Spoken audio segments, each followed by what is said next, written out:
I was instantly hurt bad. I could tell, but I just didn't know what was wrong. But I stayed in the game. I was a starting quarterback and the starting fullback, and the papers were doing starting quarterback and fullback. Fullback. How you start at quarterback and fullback? Marietta Daily Journals. If you went back to 1987, it would show the battle of the Sprayberry starting quarterback, and we were equally good, but we needed a fullback too. And I'd rather play fullback than quarterback because I wanted to run the ball. And a guy named Brad Martin, another super athlete, I felt like he was a little better, but they had us like dead head to head. And he goes, "What do you want to do, Bagwell?" I said, I want to play fullback. I'd rather play fullback. So I played fullback for Sprayberry High School. Well, not very much. And then, so first game, caught the opening kickoff. I'm the deep man. Come running, big collision. I get up and I'm hurt, but I don't know where because it's all so fast. And so the first plays to me, and it's a stagger step to my left and come back for the handoff.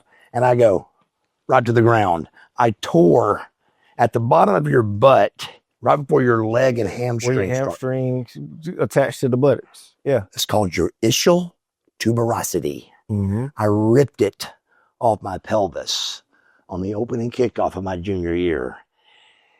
And it was over. I didn't know it was over.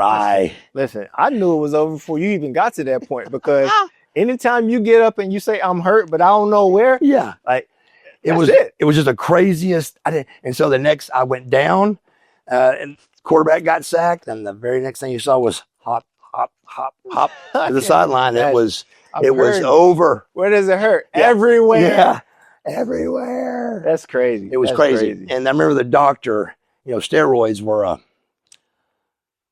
was not a thing yet. Yeah. But I knew they were because of the people I was around. And so I was on steroids, and then, taking before the game or after the game?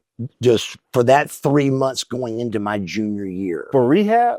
No. Oh, before. Yeah. That's why you were at fullback. Yeah. So I went from 145 to 175 over summer break. And I don't know if you know this or not, if you ever done anything kind of like that, but when you don't realize it. No. Well, think about this. If I was on steroids, I'm getting my money back. If you were to gain 30 pounds right now over 3 months, believe it or not, you wouldn't know it because you're seeing yourself all the time. I walk back into Sprayberry High School and everybody's like, what? Who are you? And I'm like, what are you talking about? Yeah. And it was like 30 pounds in 3 months was mind boggling I really didn't notice, and my family didn't say anything, and mom and dad didn't even know I was even doing it, but I did it right. I trained hard. I knew what I was doing in the gym because my older brothers, and I came back jacked, and all the coaches were rolling my sleeves up for me. And I was the big bad Buff Bagwell, Marcus Bagwell, and 2020 comes out, high school kids on steroids. Everybody went, "That's what it is." I was like, no. So it was short-lived. Man, that's crazy. Yes. What a great story, and what a great way to kick off this podcast. So Godspeed is really about two things. It's really about the fullness of faith meeting the reality of life. And we have conversations about how those two collide. So as we hear more stories from you, and as you share your testimony, we only got 3 rules. No cussing, no fussing, no politicking. Outside of that, we're fair game. We're good. So in this episode, I want to introduce, man, I almost don't want to do this because here's this thing. I'm at the age now to where my kids' age students will come up and they say, "Hey, my dad said he remembers seeing you play." Like, don't old man. Yeah, come on, man. Yeah, so I almost don't want to do this, but I got to tell you, man, I remember watching you. Oh, you did? Oh, I had no idea, bro. I was like, come on, man. The Bad Boys of Wrestling, NWO. You know how many times I walk around the house? I love it. I had no idea, bro. No idea. So, no idea. Marcus. Well, hold on. Were you WWF or were you WCW, honestly? I was both. So you were Monday Night War. Listen, I was watching both of them, and I was there through the WWF lawsuit. I was like, I don't care about pandas. I want my wrestling. Yes, you know what I mean? brother, that was huge. That's a big part that nobody knows about. I do. Brother, I'm telling you, I'm a real fan. That's a big deal. So, with that intro, I want to welcome Marcus Buff Bagwell to Godspeed. I'm your host, Trey Battle, and there's really three things that we like doing here. Is telling your story about who you were before Christ, so pre-Christ, what he's doing in your life now, and where you think he's moving you in the future. Because as we go through that progression, at some point in that story, people who are watching this, viewers, you want to say, that's me. That's me. I get that. I understand that, right? So at the end, as we're working through this progression, I want people to say, that's me, but you give a little inspiration on how you work through those things and how if it's possible for you, it's possible for whoever's watching. So as we already talked, I learned recently that you were a Georgia boy, and I love my Georgia people. Oh yeah, right? Marietta, Georgia. Mm-hmm. Take us through a young Buff, Marcus Buff Bagwell. Who was Buff before the Buff? So when you said that, the first thing that came to mind was, how long is this podcast? Because brother, I could talk for the next 3 hours on the setup you just gave, and it's a great one you just gave. 1986 was the first time that I really kind of felt like I didn't like my body. I was skinny. I was a very skinny kid growing up. Can't relate. I just joke. Yeah, and I mean, it was something different about how much I hated it. Like, I remember wearing long johns under my jeans to middle school, and I would fail PE. And my parents knew why, so I didn't get in trouble. I would fail PE because I wore long johns and didn't want the kids to know that I had long johns under my jeans, brother. So with that kind of a thing on me, me not liking skinny that much, when I found out that there was something I could do to fix it, and we're going to go back that to a lot. We're going to hear that a lot with me, because I learned at a young age something that was really bad. I learned how to fix it, and how to fix it quick. And I fixed my skinny body by taking anabolic steroids, and the world that was presented to me starting right then, looking back, is it's horrible, really. There's a lot of great things that came from taking steroids, but there's more that I think was devastating to me. But 1986, I take my first cycle of steroids, and I am all about, I'm going to look like Arnold Schwarzenegger, and I'm going to go to play pro baseball or pro football. One or the other, I'm going to do. What age is this? I'm 16 years old, 1986. Okay. I catch the opening kickoff, tear my ischial tuberosity off my pelvis. I've come back my senior year, but I was a step slow, and it wasn't going to happen. So I focused on baseball. I had parents that owned a very, very successful lumber yard called Southeastern Building Supply for 17 years. And me and the two brothers, had 3 boys in our family, we all were going to work for Southeastern Building Supply. So school wasn't a big thing. He wanted us to graduate and make sure we understood math, but it wasn't a big thing. My father was a self-made millionaire and dropped out at 10th grade out of Sprayberry High School. Yeah. And he was embarrassed about it, but not too much, because he was a self-made millionaire. So we were just told to go to school. We went to school to play ball. That's all we went. My brother Steve had a full ride at East Tennessee State as a fullback at Sprayberry High School. I think to this day, he's number 2 or 3 in rushing as a fullback. Wow, ATSU. Yep. And he went for 1 week with filthy rich parents. He went, my parents bought him a house up there. His fiance was with him, on campus house, had him all set up with the bike or car to get places. He was second string. He didn't like it.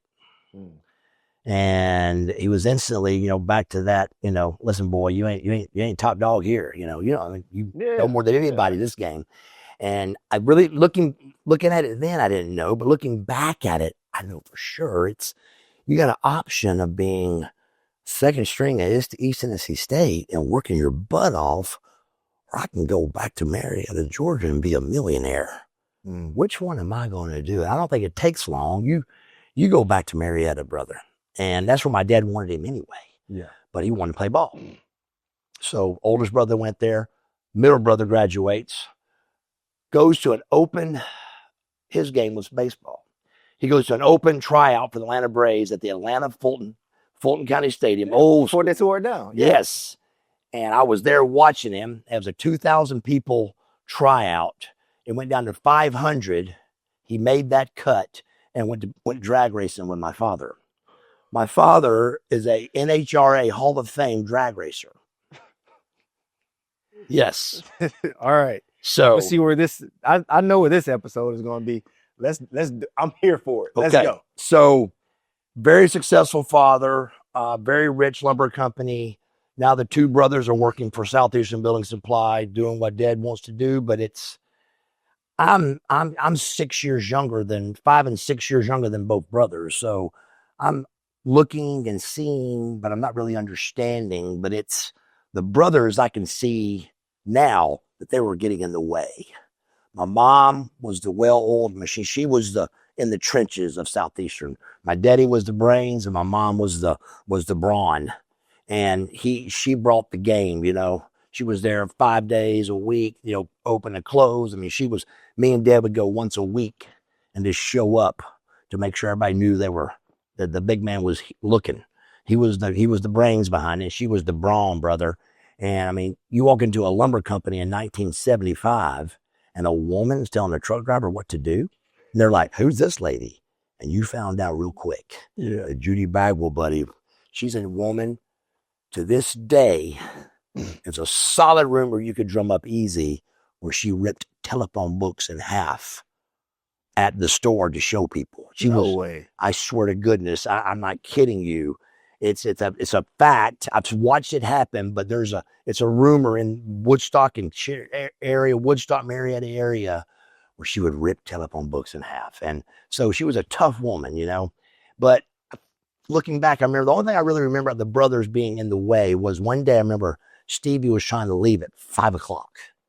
And my dad said, where are you going? He goes, I got to go work out. He goes, you ain't working out tonight. He said, we got some trucks to load and we got some stuff to get done. So, and I remember watching my brothers pout and be upset because they didn't leave at 5 p.m.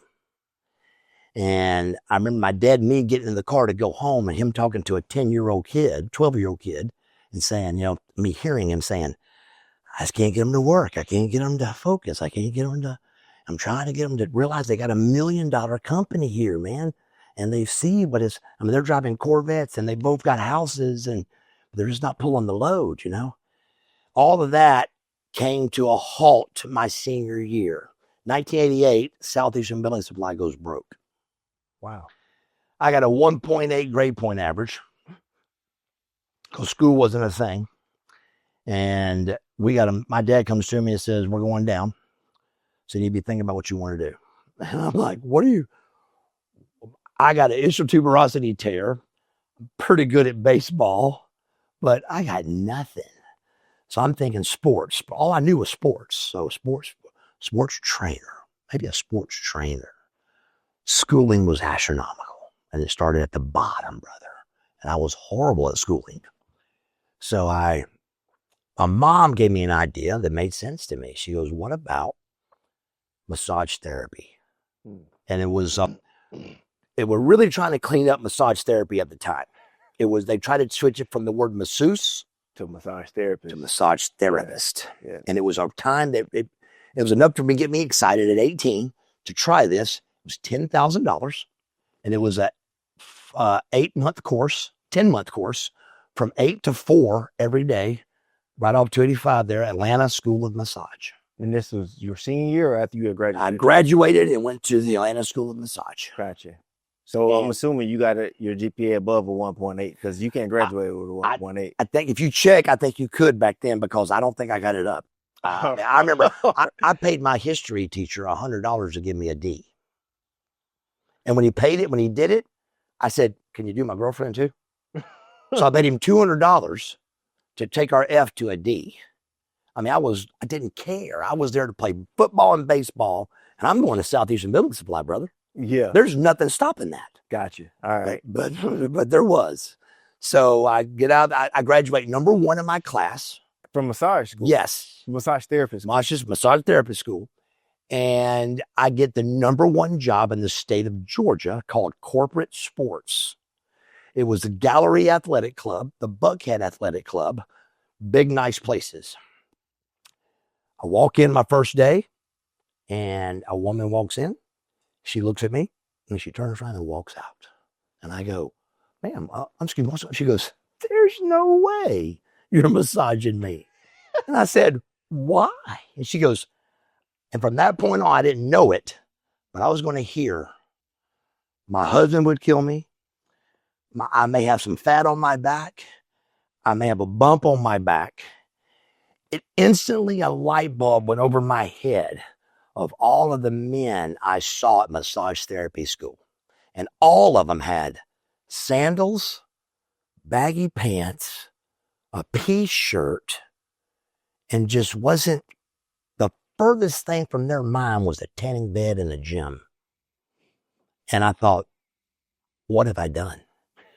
But I got 10 months, $10,000 locked up in this thing, brother. So I try to fix it. I start massaging girls' shoulders at salons while they're getting their nails done to build up my clientele. I through all the things I attempted to do, my men clientele was doing well, but I just wasn't getting any women. And I learned this years later, but no matter what you pick to be good at, if you don't have both sides, if you don't have men and women, you're not going to make it. You're not going to be successful. If you're a pro wrestler, you need the men to like you and you need the women to like you. You're not going to get, if you don't get both, it's not going to work. Your clientele's not going to make it. So it wasn't working and I was really depressed. Yeah. And it seemed like I did it for 2 years, but I think it was maybe a year I focused on really trying to make it. And I was at the pool one day at Poplar Place Apartments in Kennesaw, Georgia, and just depressed at the pool. And this blonde bombshell walks out of the I was like, wow, who's that? You know, I didn't really talk to her, but so I go back to my apartment that night, knock at the door, and I'm either engaged to be married to my first wife or married, and open the door and, "Hey," I said, "Oh, I saw you in the pool today. I'm Missy Hyatt." She comes in and meets Tanya and, "Hey, how you doing?" and all that. And she goes, "You should be a pro wrestler." And I said, "A what?"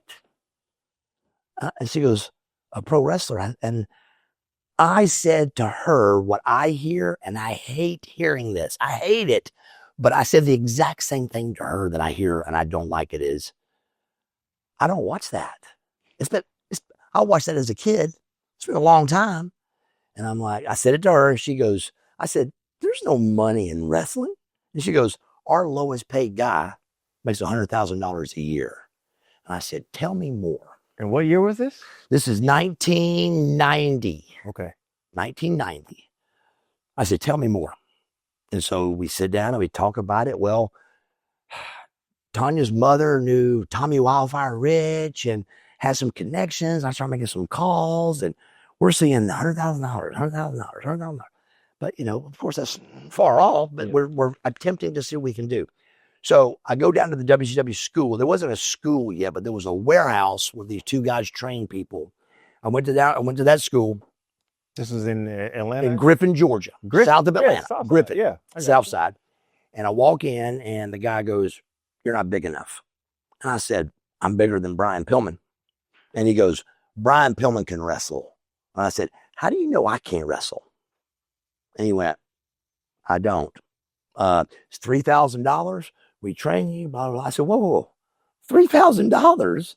I go, for this? It was a dump. And Kevin Nash is in the ring. And I knew Kevin from being the bouncer around Atlanta, you know. And so I was like, this is crazy. So I go back to Missy. I ain't got $3,000, baby. And I said, so I don't know, what do you do? She goes, well, let me try to find somebody else. So she finds another guy to train me for $1,500. He beats my brains out for about a week. But the first night I went, my family threw a party that I was going to be a professional wrestler. And I came back and I said, I'm never going back. And they're like, what do you mean? You're all county, all state football. What do you mean? I go, this is different, guys. I said, I never felt nothing like this. I never been through anything like this. We had to set the ring up, which is a big deal. And I got beat up in it, and then we had to tear the ring down. I said, I'm not going back. And I still don't know why I went back. I really don't. All it could be is I just had nothing else going. My massage was failing. Like this woman telling me, I believe in what she's saying. So I guess I went back for that, but I kept going back. And about the 5th time I went back, he goes, you got what it takes. He goes, let me show you a few things. And I went, when he showed me, I went, you've been beating me up for 5 days, brother? Are you kidding me? So there's a lot to pro wrestling. You know, pro wrestling people think is fake. Pro wrestling is the farthest thing in the world from being fake, but it is predetermined. But what happens after you get the predetermination? What happens in the other 11 minutes of that 12-minute match when you're wrestling Rick Rude is a street fight, brother. I mean, you're holding on for dear life. And so it's as real as it gets, brother. But people, it's got that misconception. You know, it's just crazy how it gets that, but it does. The only thing, as you're telling this story, the only thing that I could even imagine finding common ground for is listen, you talked about how rough you were as a kid. I was a bad kid, man. Were you? Oh my God, I was a bad kid. I jokingly say, like, when people ask about me as a kid, I said, listen, I was born light skinned, but I was so bad, my mom beat me this black. So the only thing that I can even imagine, like, equate to what you're saying is, when I used to do things, my mom used to say, I'm from the country, and she would say, go outside and get the switch. Oh, you had to get your own switch. You had to get your own switch. And so I am voluntarily getting this smallest switch you can find. Well, no. I might have done that the first couple of times, but if she didn't like it, she sent me back, get another one. And so I'm getting this torture device to come back into the house to get my demise. But at the end of the day, I still love you. Yeah. Right? Yeah. So that's the only thing that I you can put with it. Correct. Like getting a beating from my mom. Brother, I'm telling you, and that resonates with me. My mother was the belt swinger. Now, we didn't get no switch. We got the belt. But you know, it was our daddy just did the hey, but the mama, she put the hammer down, brother. So you've been getting beaten outside of the ring, and now you got beat for the past 5 days in the ring. So what happens? Beat up. So I learned by looking stupid for a year. Without Missy Hyde, I never would have made it. So I'd go back to Missy as my psychiatrist. I'd say, Missy, this is unbelievable. I said, I'm horrible. I'm horrible at this. I said, I've never been horrible at anything in my life. I said, I'm not good at this. And she would talk me off the ledge, and you know, and she would talk me more, and I would go do another event for $5 somewhere, or a hot dog and a Coke. And she told me things like, don't ever say no to learning. She goes, you're learning. You're going to be something. You got to learn. So if it gets there, they don't have the money to pay you, you wrestle for free.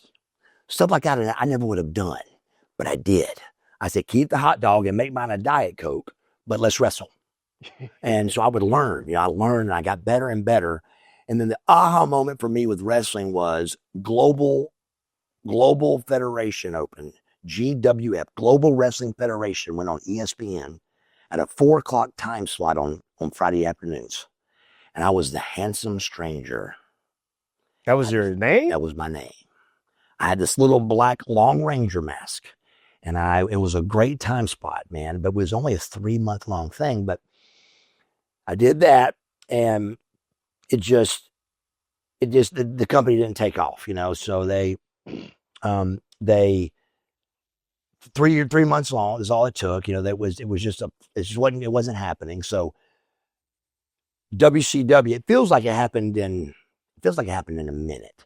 But at that aha moment I was talking about was I got to Global and I walked in the dressing room and I saw the bad guys and the good guys talking. And I said, wait a second. I go, y'all can talk before going out to the ring? And they go, yeah, where have you been? Where have you gotten trained? I was like, I instantly go, I got this.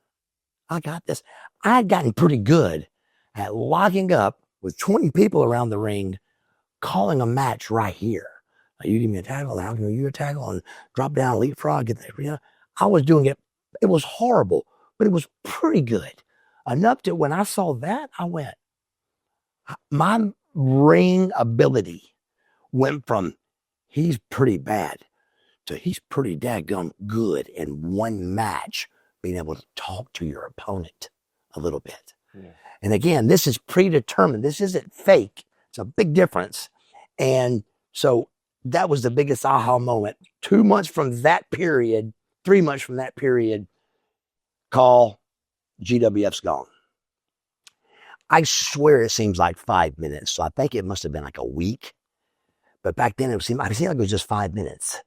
Phone ring, Magnum TA wants a meeting with Dusty Rhodes. Dusty Rhodes.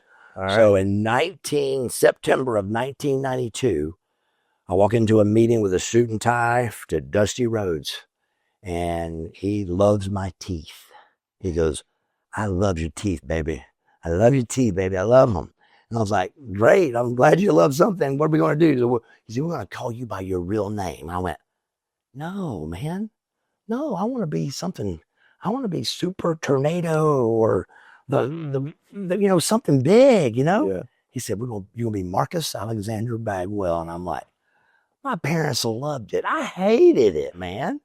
But so we went with it. And my first contract to sign was $100,000. $100,000 to a 22-year-old boy in 1992 is a lot of money. Yeah. Let me clarify that. $100,000 in 2025 is a lot of money. Still a lot of money. A lot of money. And people they'll shave their nose at that. They'll put their noses up at that. But let me tell you, they don't know money if they think $100,000 ain't a lot of money in 2025. But it was a truckload in 1992. And so from there, it was off and running. And then 10 years of a really wonderful career. And the only thing that could happen to slow me up or even somewhat stop me would have been the WWF to purchase WCW. Yeah. And that was never going to happen. I built $1 million home. I'm driving a $90,000 Jag. Buff Daddy is rolling, brother. And it's over. 2001. Vince hires me. I'm the first one hired, and I was the first one fired. Really? I'm the only professional wrestler in the history of time to be main event on Monday Night Raw, and they called it released in 7 days. I raised my hand in the meeting as I was getting released in Atlanta, and I said, what is the difference of being fired and released? And they had an answer, and they had it quick. They said, if we fire you, we can't bring you back. If we release you, we can bring you back in 3 months. And I knew that wasn't an answer, but I heard 3 months, come back maybe. So you're saying I got a chance. Right. So I shake hands. Thank you for releasing me. Appreciate it. Thank you, Jim Ross and Vince and Johnny Ace. And I walk out the door, get in my car, call my parents that's in the stands and said, come home. And my dad said, why? I said, I'm home. And he went, wow. So they rolled up their Buff Daddy signs and come home, and it was over, brother. So, I mean, I understand the business of sports, right? And did they release you because they wanted more favorable terms on their behalf in your contract, or like what was the why? Great question. Brother, the question you just asked has never been asked better.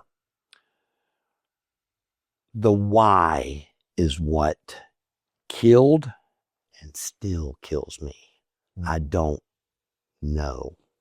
If you lose a job tomorrow for McDonald's and you don't know why, it's going to eat at you. You lose a job as Buff Bagwell, it's going to eat at you, brother. I'm telling you, when you just said that, it hit me like a 30-06 in the chest. It's the sole reason for what transpired the next 20 years. All right. You just hit it perfect. So if your professional career was anything like mine, I grew up in the church. A lot of people don't know this. My mother is even a pastor. But when I was a pro, I was the furthest thing from a child of God. So if we have any semblance between the two careers, your leading statement of the next 20 years, I'm assuming we're a whirlwind. And I mean, I'm telling you, I was getting a free pass from everybody because of what happened. How do you possibly release Buff Bagwell in Atlanta? How brother, I got my own car in Atlanta and drove back to my house, and it was over.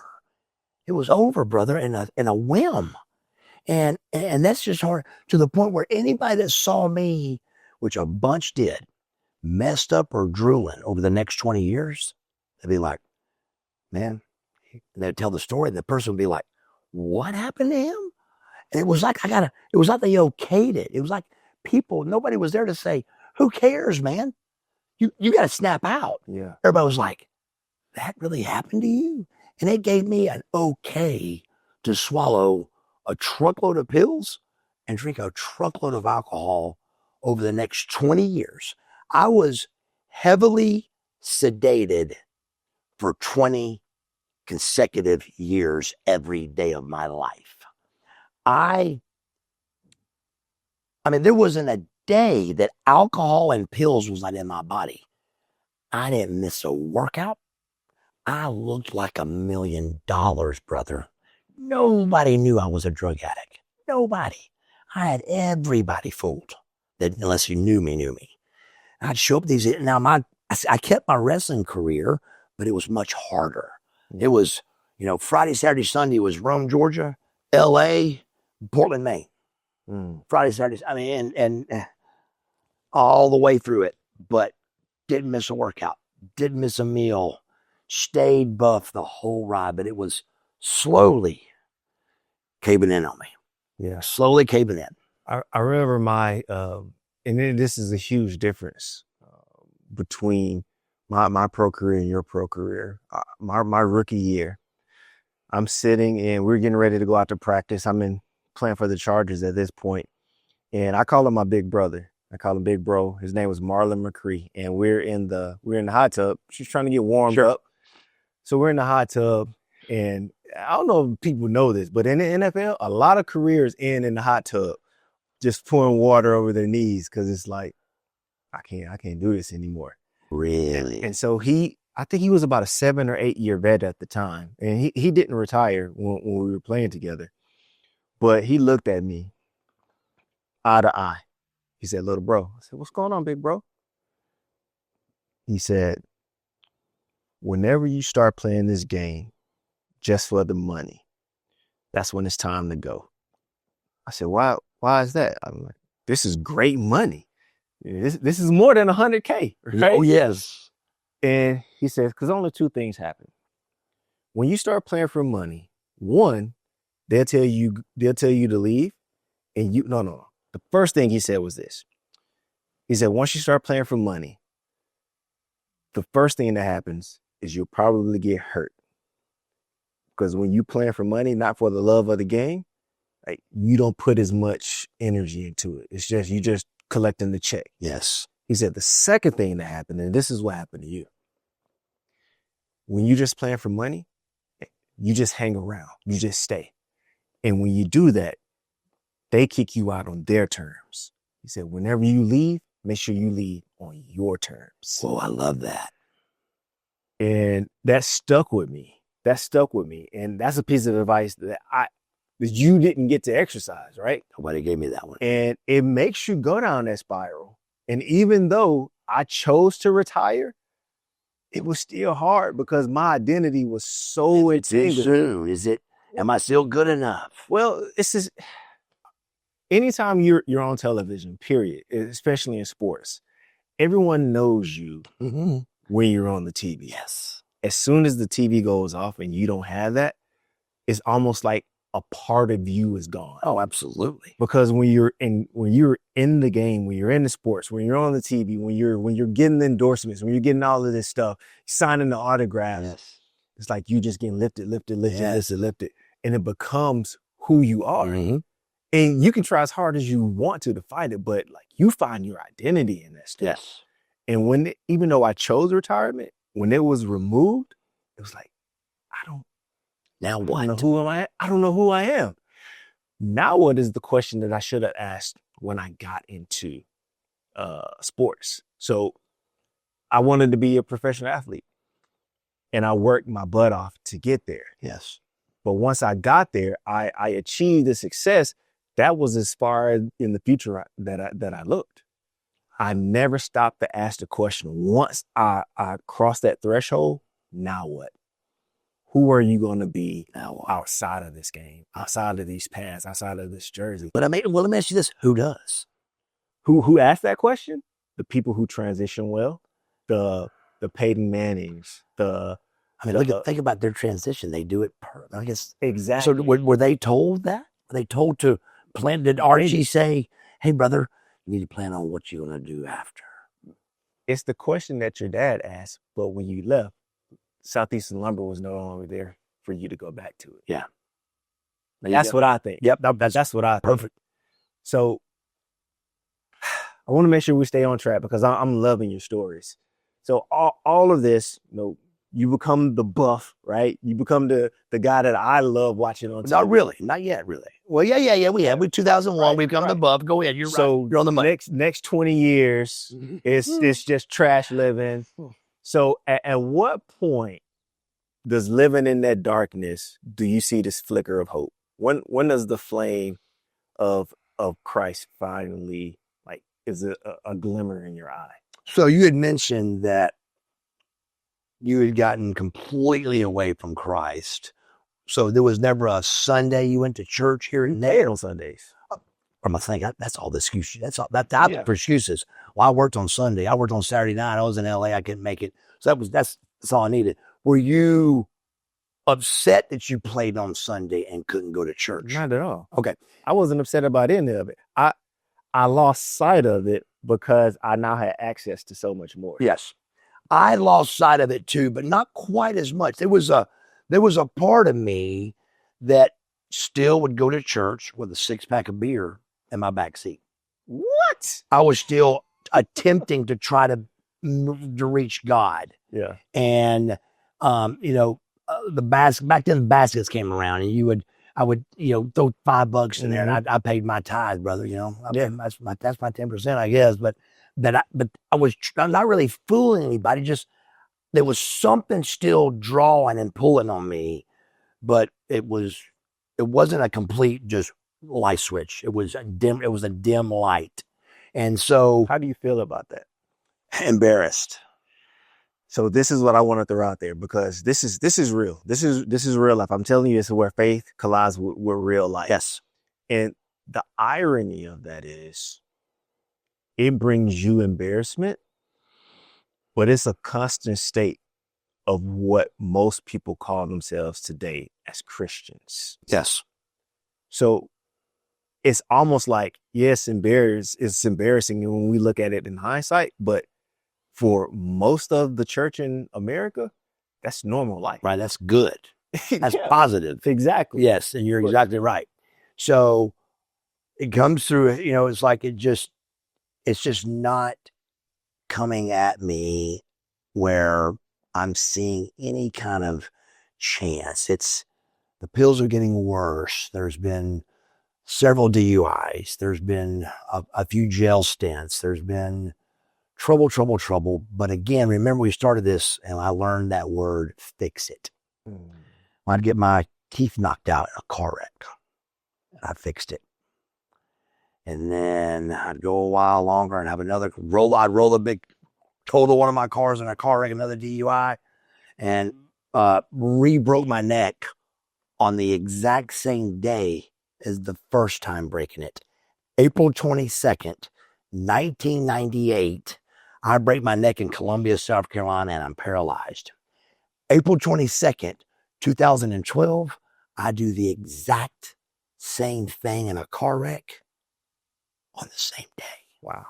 And through all of that, I can't find the Lord because I fixed it.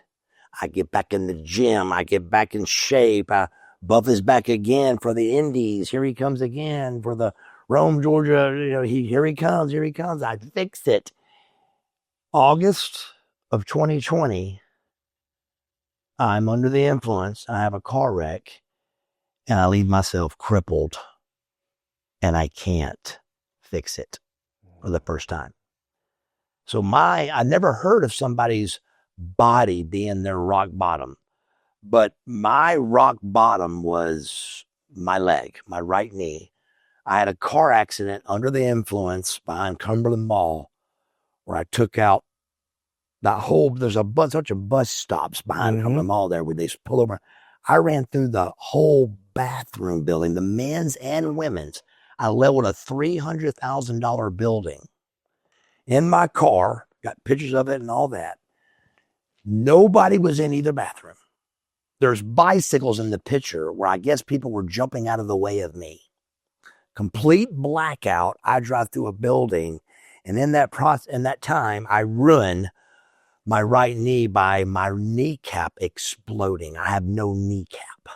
I didn't know how important a kneecap was, but it's extremely important, and it's led me down a 5-year road. But at the beginning, I was devastated that I couldn't fix this, and that I had messed my leg up.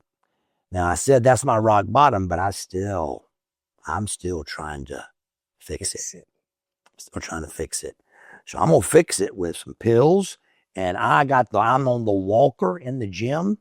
I'm on my steroids. I'm ready to go I'm on walkers, scooters, not the scooters back then, it was a walker in the gym doing chest, I was doing full body parts except legs.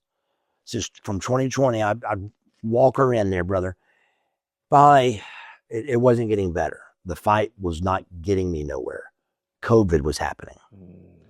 And I went in the hospital. And again, I got pictures to show you all this. I had a full beard. I look like Jeremiah Johnson. You ever see that movie? Robert Redford. I look like a mountain man. Yeah. I was in the hospital for 7 weeks. 21 knee surgeries in 7 weeks. Wow. I set my timer on my phone so I could wake up every 8 minutes, hit the button. I don't want to sleep past the button. And I watched Gunsmoke and Andy Griffith for 7 weeks, brother. And I was just like, you got to be kidding. In Technicolor. Oh, Technicolor, brother. Come out of the hospital and just, again, it's not healing. It's an open wound. I can't get my grip on it, man. I can't get my grip on it. And then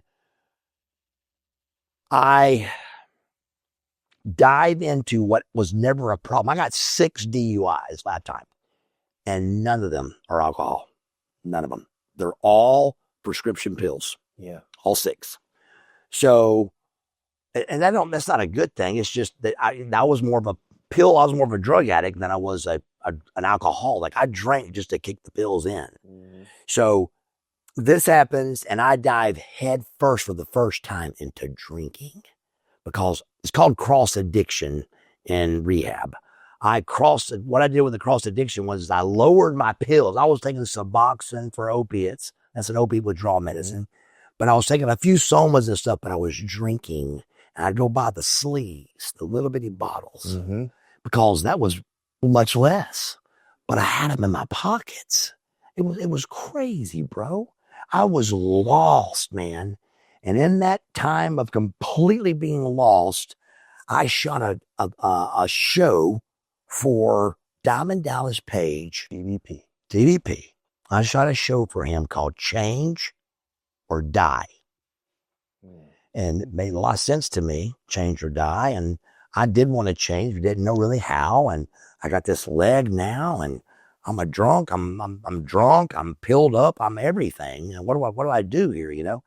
And so I shot the show for him, and I would stay sober during the week shooting, and I'd get drunk on the weekends when I come back again. Well, during that cluster, he's trying to get my knee fixed, or going to the doctors, and the show finishes, and I'm still hiding. Well, my niece and Dallas become friends, and heard them together come in and the intervention on me. And Dallas says, "Look, if you don't go to rehab today,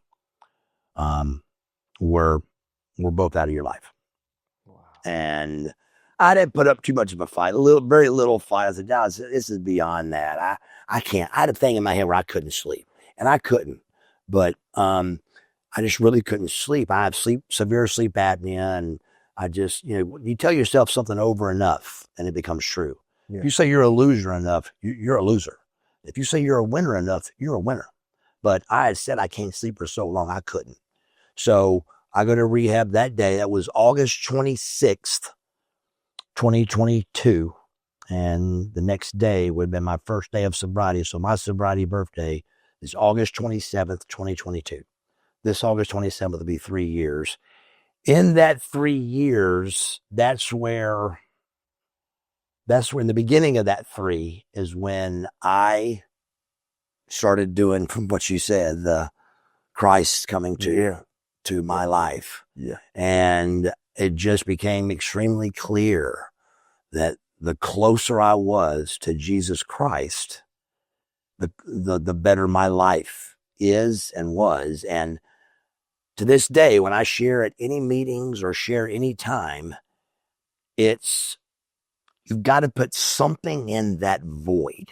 If you don't put something in place of the drug or the alcohol, you're not going to be successful. And you can fight with it all you want. You can battle with it all you want. But if you don't have God in there somewhere, it's not going to work. Mm.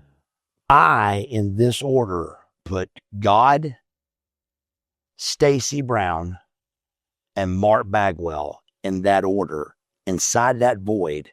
And by me putting those 3 things in that order, I've remained sober for 3 years and had the best, financially, personally, and biblically, the best year of my entire life. Best 3 years of my life.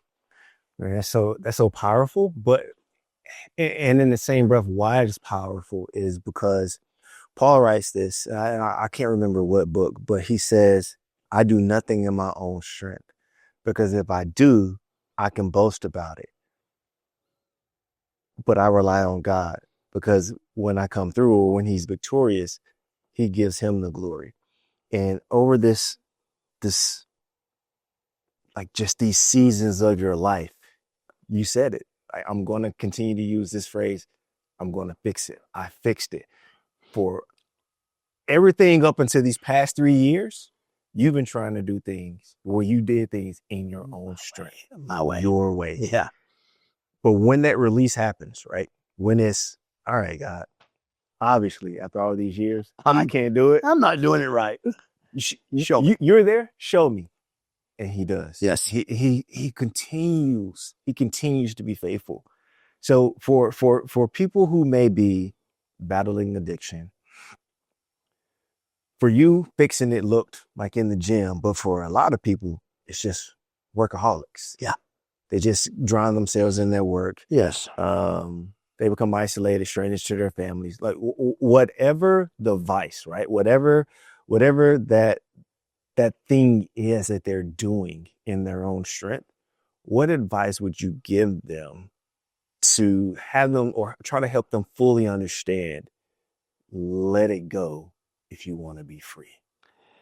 Man, freedom is truly the word that my sobriety has brought me. I mean, there was never a time that I had time to even think about Christ. It was, is my cooler got enough beer in it? Is that town serve alcohol on Sundays? I mean, it was just so consumed. And when that was off, it was freedom to learn about Christ again. But what nobody could have told me was that true sobriety will bring you happiness. To what degree of happiness is up to you. But no matter what, it's going to be better. Now, my question is, who don't want to do something that's going to be better? If you show me a better way to wash my car, I'm going to try it. If you show me a better way to make a steak taste, I'm going to try it. Show me a better way to run, I'm going to try it. Sobriety is better. It's just up to you on how good it gets. And the more you continue to put good out, good comes back. And it's a journey with that. I mean, I saw a sermon where we pay a waitress that walks up to us 20%. Minimum now. Minimum. If not, they're going to record you. Hey, and we don't know her name. Correct. But we won't give Jesus Christ 10%. You're right.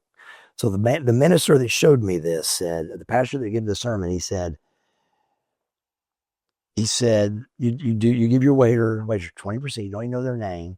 And he goes, and the average Christian pays, they ask for 10% is the tithe. The average Christian pays 2.5%. Wow. Is the statistics he had. And it had such a overwhelming effect to me on me sitting there making $1, $2, $3, $4, $5, $6, $700,000 a year over that 10, 11 years, and me putting $5 in that. I really bothered me, and I now tithe 10% of my annual income. And I'm telling you, that first month, it was the hardest thing I've ever done. Yeah. And if somebody's listening to this, and it says this in the Bible too, and I don't know exactly the words in the Bible, but it says it in the Bible where God says, trust me or try me, test me. Test me in this one thing. Test me. I didn't even know that till I did this, and Stacy told me that the test me was in there. I tested him, and I'm not kidding you. I flourished. Action figures came to me and signings came to me. And I'm like, I want to tell people this story. And I go to Johnny Hunt and I told him, I said, let me come share this with your church. But what happened? And again, that's one thing I did. Yeah. But if you continue to put these things out like I do, I don't cuss anymore. If I say a cuss word, it instantly fix it with conviction. I instantly fix that cuss word with a non-cuss word. Instantly. And it has worked for me to quit cussing. It's dirty. It doesn't sound good. There's no reason for it. And I just don't understand. But I don't beat people up for doing it. That's my personal opinion. It's just what God convicts me of. I don't want to put dirt out of my mouth. I believe with all of my heart because it's happening to me. So anybody out there listening to me, test Jesus Christ. Test him. If it doesn't work, then if the test failed, but you'll see that it won't fail. I'm telling you, I've never been more blessed in my life, but you gotta put good out to get good back. Man, I love it. I'm gonna close it out with something that, as you were talking about freedom, I just had this visual, and you use this word. Well, maybe I just saw it, but I saw blinders on a racehorse. Like it. I saw blinders on a racehorse, and you said when you were addicted to these things, like, you couldn't see it. You said even if you're running, you don't know how much better running can be. And so what happens when a horse gets on the track and they have these blinders on and not just vision, just single vision, right? And they may win the race, their race, but it's a much larger race outside of that track. Very good analogy. When you take those blinders off and you allow a horse to run free, how much more joyous are they than just winning a triple crown? Man, that's a good word. I'm so glad you came. Blinders. I like it. Blinders. Take the blinders off. There we go. All right. So this is something that unique to this show. Okay. All right. Have you ever heard of soap? Not bath soap, but it's a technique I use when I'm reading scripture. It's called soap. Okay. All right. Here, I'm gonna break it down to you. Soap. Okay. SOAP. Soap. S is the scripture. It's the word that whatever that it is that you're reading. Okay. O is what you observe from that verse that's happening in your real life, right? In church world or in like biblical studies, there's this huge work on hermeneutics, right? Like, say the word again. Hermeneutics. Hermeneutics. First time I heard it, I was working at a church and it was like, yeah, we're going to the session on hermeneutics. I was like, I don't even know Herman. Who's Herman? And how you spell his last name? Exactly. So observation. What do you observe in that verse in your life, right? What is it speaking to you? Once it speaks to you, the A is application. How do I take what he's saying to me and apply it to my life right now? The P. Observe and applicate. Okay, application, yes. Yep, observe and apply. And then the P is prayer. So once you have this revelation and you determine how you're going to apply it to your life, you pray that he covers you as you're going through this transition. Soap, SOAP. Love it. All right, so here's what we have right here. This is the soap vault. I love that. In this soap box, I have 100 of my favorite Bible verses. Okay. So what we're going to do is I'm going to have you reach into the soap vault. Okay. Pull out one verse and let's do some soap. Okay. Let's see. All right. Got it. Okay. We got Psalms 58:22.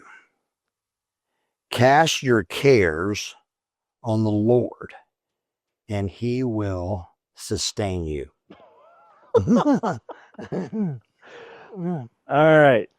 What's the man? Listen, the soap vault is undefeated. It's undefeated. It's 1,000-0. Well, I'm telling you.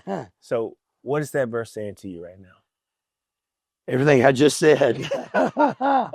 It's like a Chinese cookie I just opened and went, how do they know? Except this is Jesus Christ right here, brother. Yes, it is.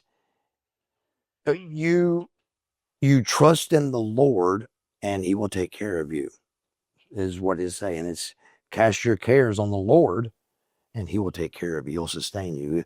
You put your blinders off and you let Jesus Christ into your life as your Lord and Savior. And then he will sustain you. He will take care of you. Not the pills. No. Not the alcohol. Not the gym. Nope. Not the work. Nope. Whatever it is. I'll tell you something else that somebody hit me with the other day that made me think, and it was, try to think about, you're going to tell Buff Bagwell in 1989 that wrestling isn't what he was brought here to do. That'd be hard to do, wouldn't it? Real hard.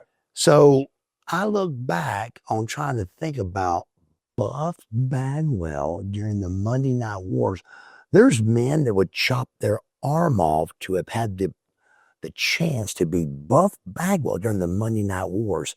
And then to try to say that that ain't what I came here for. And I'm just now tapping into this, but I really believe that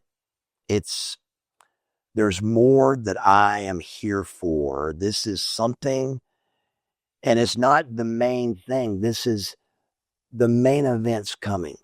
Being Buff Bagwell was semi-main. The main event is Jesus Christ, my Lord and Savior. Amen to that, brother. Listen, I don't know a better way to close it than what you just said. So this is Godspeed. If you're watching this on YouTube, make sure that you like and subscribe so you can see this every episode that comes out.